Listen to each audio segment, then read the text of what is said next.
प्रेग्नन्सीच्या दरम्यान gestational diabetes असेल तर त्यावेळी बाळाच्या ग्रोथवरती काय परिणाम होतात किंवा कोणकोणते कॉम्प्लिकेशन्स येऊ शकतात. सगळ्यात पहिली आणि खूप महत्वाची गोष्ट म्हणजे जेव्हा आईला गर्भवतीला जेस्टेशनल डायबिटीज असतो तर त्यावेळी एमनियोटिक फ्लुइडची मात्रा ही खूप जास्त वाढते, जे अर्थातच बाळाच्या ग्रोथसाठी चांगलं असतं, पण खूप जास्त प्रमाणामध्ये हे एमनियोटिक फ्लुइड वाढल्या कारणामुळे गर्भामध्ये किंवा बाळावरती खूप जास्त फॅट डिपॉझिशन होतं, ज्या कारणामुळे बाळाचं वजन किंवा बाळाची साईज जी आहे ही अनहेल्दी पद्धतीने वाढते आणि भविष्यामध्ये सुद्धा बाळाला डायबिटीज होणं, बाळ ओव्हरवेट होणं किंवा खूप सारे बर्थ डिफेक्ट, हार्ट डिफेक्ट येणं या सगळ्या गोष्टी होऊ शकतात.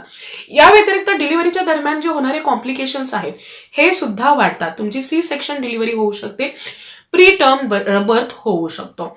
याशिवाय गर्भामध्ये जेव्हा बाळ असतो तर त्यावेळी बाळाला खूप जास्त ग्लुकोज मिळत असतं, खूप जास्त ब्लड शुगर बाळामध्ये असते, पण जशी बाळाची डिलिव्हरी होते तर त्यानंतर ही जी काही ब्लड शुगर आहे हे अचानकपणे ड्रॉप होते, ज्या कारणामुळे परत बाळाच्या आरोग्याच्या रिलेटेड सुद्धा खूप सारे कॉम्प्लिकेशन्स निर्माण होण्याची शक्यता असते. पण यामध्ये घाबरून जाण्याचं कारण नाही, कारण सायन्स आता खूप जास्त पुढे गेलेलं आहे. जर तुम्ही तुमच्या लाईफस्टाईलमध्ये, खाण्यापिण्यामध्ये, एक्सरसाइज करण्यामध्ये किंवा तुम्ही जे काही इन्सुलिन मेडिसिन्स आहेत हे जर तुम्ही घेत असाल तर ही जी ब्लड शुगर आहे ही कंट्रोल ठेवता येते आणि जी तुमच्यासाठी अगदी प्रेग्नन्सी ही सेफ जाऊ शकते.